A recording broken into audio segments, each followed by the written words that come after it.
What causes someone to leave his home country, the place of his family and traditions, and sail away to a new and unknown land? For many Swedish Baptists in the mid-19th century, one reason was intolerance and persecution of people who were not part of the Swedish state church. Adding to that, a serious famine developed in Sweden in the mid-1860s.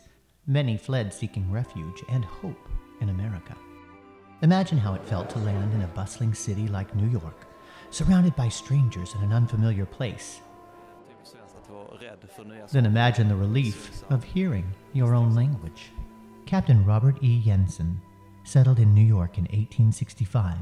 Passionate about his faith in God, he was eager to help his fellow Swedes not only settle well into New York, but also become part of a community of believers. He was appointed by the Baptist Home Mission Society to labor among the Swedes, and it wasn't long before he had gathered together a committed group. On December 22, 1867, the first Swedish Baptist Church of New York City was born. The simple ceremony, including the reading of all the letters of transfer, a season of prayer, and the election of Captain Jensen as leader. Initially, the congregation rented space in other buildings, having their weekly preaching services on Sunday afternoons and prayer services on Wednesday evenings. Membership grew steadily, and by 1870 it had reached 138. Then, however, a season of decline began. More and more Swedes gravitated to the Midwest, and the early migrants to the city were now assimilated enough to become part of English-speaking congregations. By 1880, there was talk of the church disbanding or perhaps moving out of the city, but the commitment to remain in Manhattan was strong, and the Baptist Home Mission Society granted financial aid. Reverend Olaf Lind was called as pastor in 1881. On his first Sunday, there were about 65 in attendance, and it didn't increase over the next 2 weeks. Reverend Lind was discouraged and questioned his calling. But on the fourth week, revival began. Within a year, 32 new believers had been baptized, and 86 new members were received. By 1883, the church was healthy enough to commission a daughter church in Brooklyn. In 1884, the congregation left Lower Manhattan and rented space at the Colgate Chapel at 332 East 20th Street. Then, as the congregation grew and prospered, it bought its own building in 1893 at 138 East 27th Street for $20,000. Along the way, the Women's Missionary Society, the Sunday School, and the Young People's Society were added to the church's outreach. Another daughter church was commissioned in Arlington, New Jersey. Still committed to reaching out to new arrivals, the congregation supported a missionary, Mary Melby, to meet all arriving Swedish ships, offering any assistance the church could give.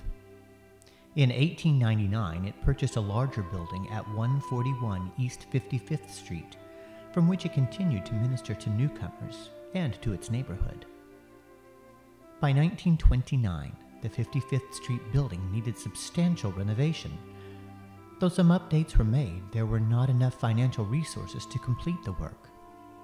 The people prayed and left it in the Lord's hands. In March of 1929, the church received an offer to sell the property for a price that was enough to build a new church. And on April 6th, the offer was accepted. Subsequently, a new property at 242 through 250 East 61st Street was purchased. Famed Swedish architect Martin Gravely Hedmark was commissioned to design the building. On October 29, 1929, the stock market crashed, marking the beginning of the Great Depression. The timing of the sale of the 55th Street building was a wonderful answer to prayer for the Swedish congregation.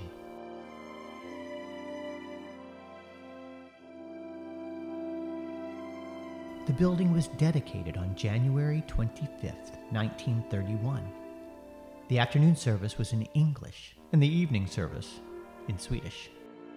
The Depression and subsequent World War drastically curtailed immigration. After more than a decade of discussion and prayer, the decision was made to change the name and the language of the church. In January of 1942, the first Swedish Baptist church became the Trinity Baptist Church.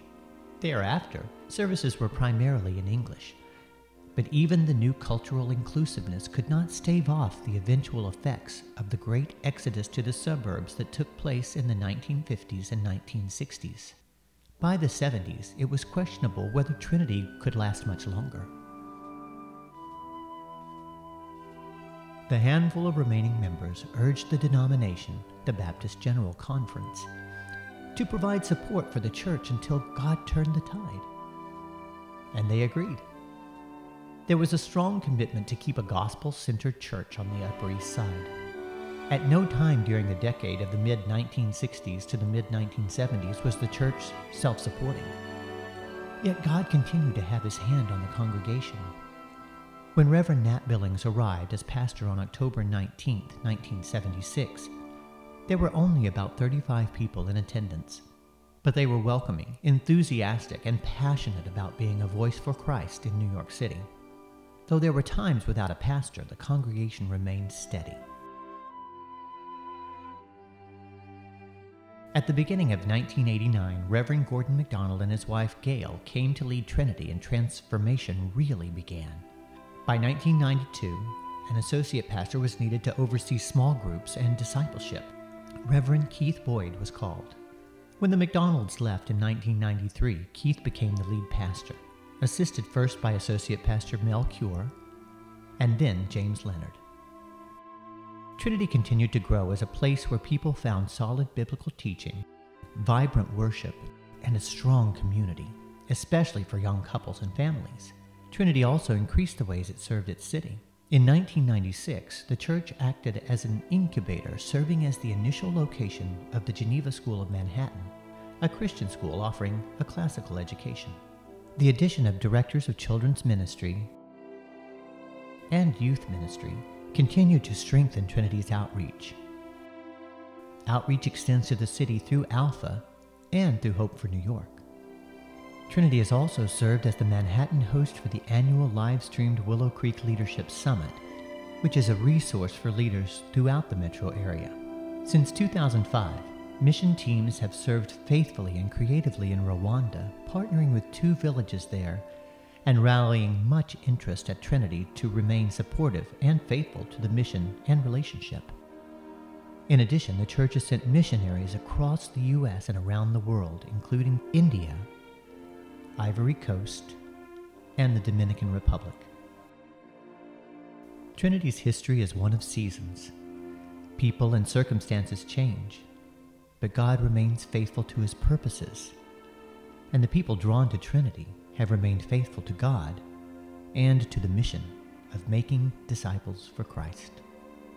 It has been 150 years, and now a new era is beginning.